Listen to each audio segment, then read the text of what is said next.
مسلسل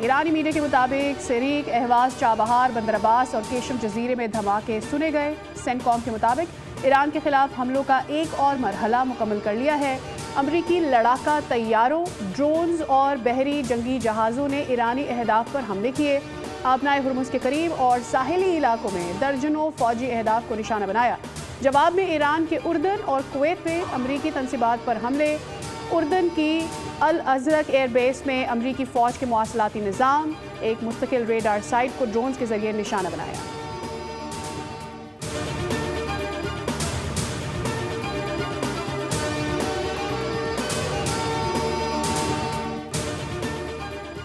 آبنائے ہرمز کی دوبارہ بندش، خام تیل فی بیرل $85 کا ہو گیا۔ WTI $79 فی بیرل سے تجاوز کر گیا۔ پاکستان سٹاک مارکیٹ میں آغاز پر تیزی، 100 انڈیکس میں 1000 سے زائد پوائنٹس کا اضافہ، انڈیکس 1,76,000 کی سطح پر ٹریڈ۔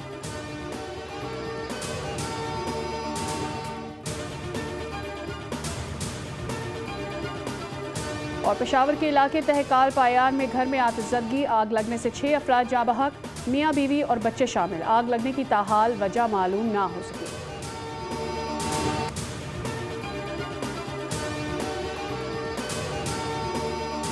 معاہدہ نہ ہوا تو ایرانی بجلی گھر اور پل اگلا ہدف ہوں گے۔ جب تک حملے رکنے کا نہ کہوں، ایران پر کارروائیاں جاری رہنی چاہیے۔ امریکی صدر ڈونلڈ ٹرمپ کی ایران کو مزید سخت دھمکیاں، کہا کہ ایران میں جنگ لڑنے کی صلاحیت مان پڑ گئی ہے۔ ایران اپنا رویہ بہتر کرے، مجھے ڈیڈ لائنز دینا پسند نہیں۔ ایران پر توجہ مرکوز کرنے کے لیے اسرائیل لبنان میں فوجی تعیناتی پر نظر ثانی کرے۔ حزب اللہ سے امریکن فوج نمٹے گی، طریقہ اسرائیل سے مختلف ہوگا۔ امریکی فوج عمارتیں تباہ نہیں کرے گی، ٹارگیٹڈ کارروائیاں ہوں گی۔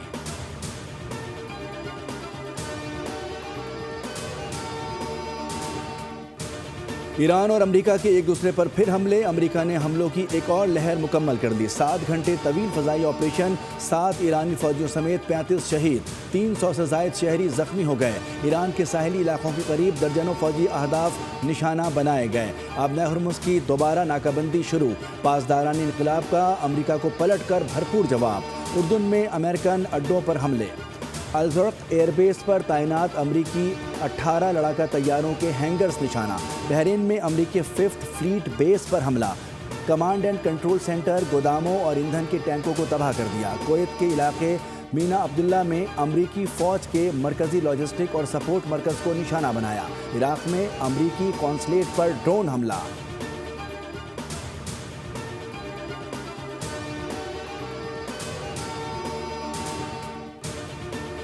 ایرانی پارلیمنٹ نے امریکہ کے ساتھ مفاہمتی یادداشت ختم کرنے اور خصوصی مذاکراتی کمیشن کے قیام کا مطالبہ کر دیا۔ آبنائے ہرمز کے انتظام پر نیا قانون بھی منظور۔ ایرانی میڈیا کے مطابق 180 اراکین نے مطالبہ کیا کہ امریکہ کے ساتھ MOU ختم کیا جائے اور نیا راستہ اختیار کیا جائے۔ ترجمان وزارت خارجہ اسماعیل بقائی نے دو ٹوک پیغام دیا کہ امریکہ سے کسی قسم کی گفتگو نہیں ہوگی، مذاکرات کا خاتمہ ہو گیا۔ ایران کے ہاتھ بندھے ہوئے نہیں ہیں، کسی بھی جارحیت کا بھرپور جواب دیا جائے گا۔ جبکہ ایرانی خاتم الانبیاء ہیڈ کوارٹر کے ترجمان ابراہیم ذوالفقاری کا کہنا ہے کہ آبنائے ہرمز کسی احمق کے ٹویٹ پر نہیں کھولیں گے، بلکہ اس وقت کھلے گی جب ہمارے رہبر آیت اللہ مجتبیٰ خامنائی کہیں گے۔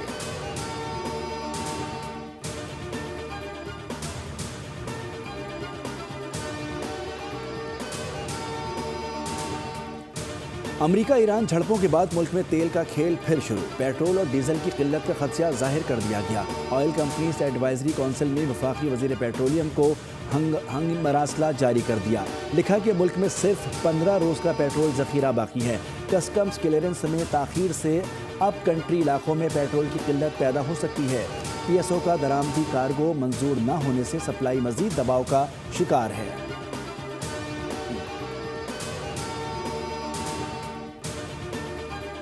صوبوں کے ساتھ مل کر لمبا سفر طے کرنا ہے، باتوں سے آگے بڑھ کر عملی قدم اٹھانا ہے۔ وزیر اعظم شہباز شریف کا سیمینار سے خطاب، کہا کہ اللہ نے ملک کو بے پناہ بے شمار وسائل سے نوازا ہے، ہمارے کسان دن رات محنت کر کے ملک کی ترقی میں حصہ ڈال رہے ہیں۔ چین کے ساتھ پاکستان ایگریکلچر ریسرچ کونسل کی ٹرانسفارمیشن پر بات چیت چل رہی ہے۔ وزیر اعظم نے مزید 1000 طالب علموں کو حکومتی خرچ پر چین بھیجنے کا اعلان کر دیا۔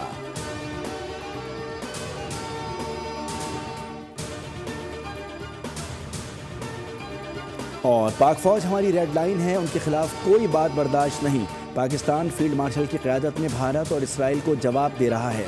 Chairman peoples party Bilawal Bhutto Zardari کا مظفر آباد میں عہدیداران اور ٹکٹ ہولڈرز کے اجلاس سے خطاب، کہا کہ مودی سنتاز کو بطور ہتھیار استعمال کر رہا ہے، تاہم تو ہم اور ہماری افواج بھی تیار ہیں۔ افواج پاکستان نے 1 سال پہلے مودی کو عبرتناک شکست دی۔ انہوں نے کہا کہ نہیں چاہتے کہ آزاد کشمیر میں دہشت گردی کی سیاست پروان چڑھے۔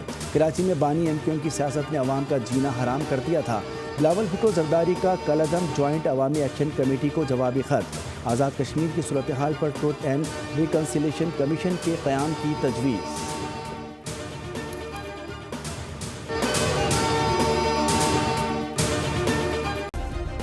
سبسکرائب کریں اور بیل دبائیں تاکہ کوئی خبر رہ نہ جائے۔